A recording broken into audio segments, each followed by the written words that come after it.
confused by interior design, or is decorating a bit of a daunting task? Well, if you follow these tips, it's as easy as 1, 2, 3. That's according to our design duo, Colin and Justin. So please do make it easy for us, because we all want homes that look like your homes, but when you get home, you think to yourself, why doesn't this look like in the magazines? What am I doing wrong here? Yeah, and yet it's simple. You know, when we talk to the Cityline viewers, they say, you know, it's okay for you guys. It looks great on camera. But when we get home, we're kind of stumped. Yeah. So we're like, do you know what? It's really simple. And all you have to do is think about this number.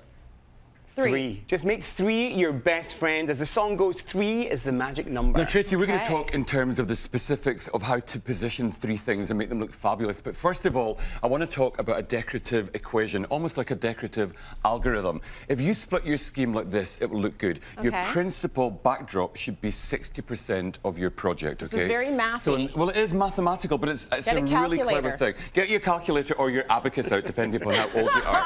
60% should be your backdrop. In this case, it says wonderful wallpaper by Thibault. 30% should be your secondary colour, and we've gone for a woody finish, okay? So we've used this big clock to illustrate that balance. And then the final 10%, a small schematic detail. So we've used blue. So if you remember that, and if you really try and stick to that, everything just seems much, much more organised. So it does sound a bit tricky, but 60, 30, 10, okay? So there's your 3, your 3 percentages. Ratio, isn't it? Yeah. It's a decorative recipe to a better way of life. And it's kind of the way our brains and our eyes work, right? We want to see things grouped like that. Yeah. It just makes it easier, okay? So, say you've got things that don't match, you know, because, you know, we know you can group things together. Say they don't match. If you put a pair of things together, they can look a bit odd sometimes. But look at this. This is a group of 3, and yet 2 of them are tall and 1 of them is small. But because of the shape they're in, so you put the taller items to the back and the smaller item in the front, you suddenly get a relationship between the 3. And it's just a weird thing. Designers use 3s all the time. No idea why. These are from Wayfair, little ginger jars, but they're just simple little forms. And by actually having them all the same colour as well, we get safety in numbers, we get strength from this particular threesome. You do. Now, you've also done it with the lighting here. So you can think about it in different ways, because the lighting is in different spots, but once again, you followed the rules of 3s. 3 types of lighting. Your ambient lighting, which is your overhead lighting, which is your principal lighting, I guess, in most rooms. Top tip, a $20 dimmer switch, because with that $20 investment, you can change the atmosphere in your home literally at the twist of a button. So that's your ambient.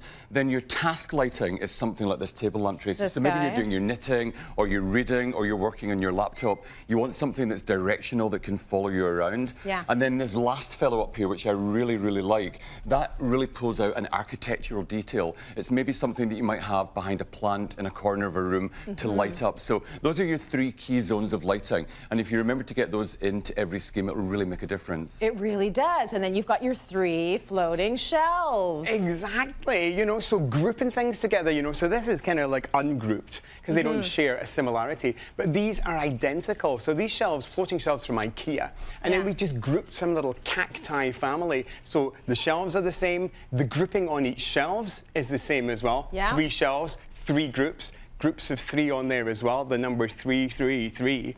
But it just makes an impact, you know. And when you're actually designing a room, you know, think about if you're going to take a photograph of it for like Instagram or for social media. You know, you want it to be a pretty picture. So when you're looking at your room, stand back and look at the walls and think, is this a pretty picture?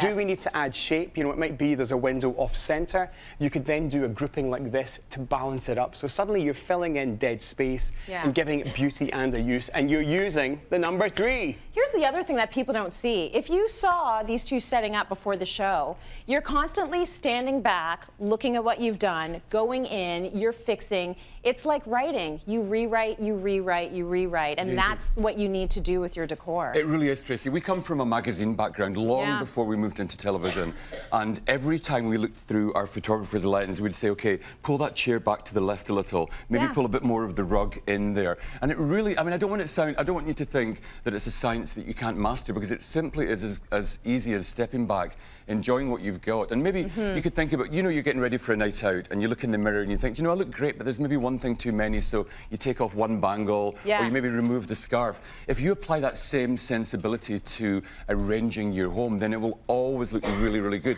And don't be scared to ask friends around. When we were starting in the business, we would work with other stylists, and we would say, what's your top tip? What's the thing that you can teach me today?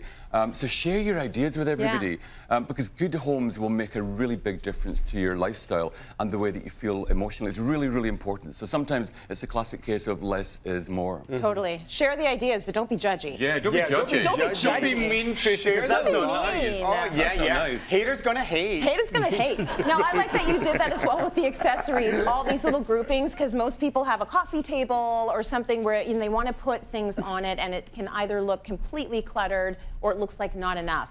For sure. The rule of threes will solve that issue. The rule of threes really helps, you know, and you can have 3 identical pieces in different colours and put them in a row, the strength in that. You can go for the classic threesome, which is tall, medium and small, and group those things together. Get a little cluster of those, you know, obviously you're going to put the taller item to the back, but it just has form, and it's a great way of actually grouping together mismatched items. Or you can go identical, you know, got 3 pots, 3 plants. You could put them in a row, or you could put them in a nice little garden cluster like this. But because you're using the rule of 3, you know that it's going to be successful. You really do. And also, we think in terms of landscape. If you look at a panorama of a landscape, you see the mountains in the background yielding down to the trees, and then maybe the shorter horticulture, then to the shore, and then the water. So it goes from high to low. So when arranging, think of that landscape. Think of it as a mountainscape.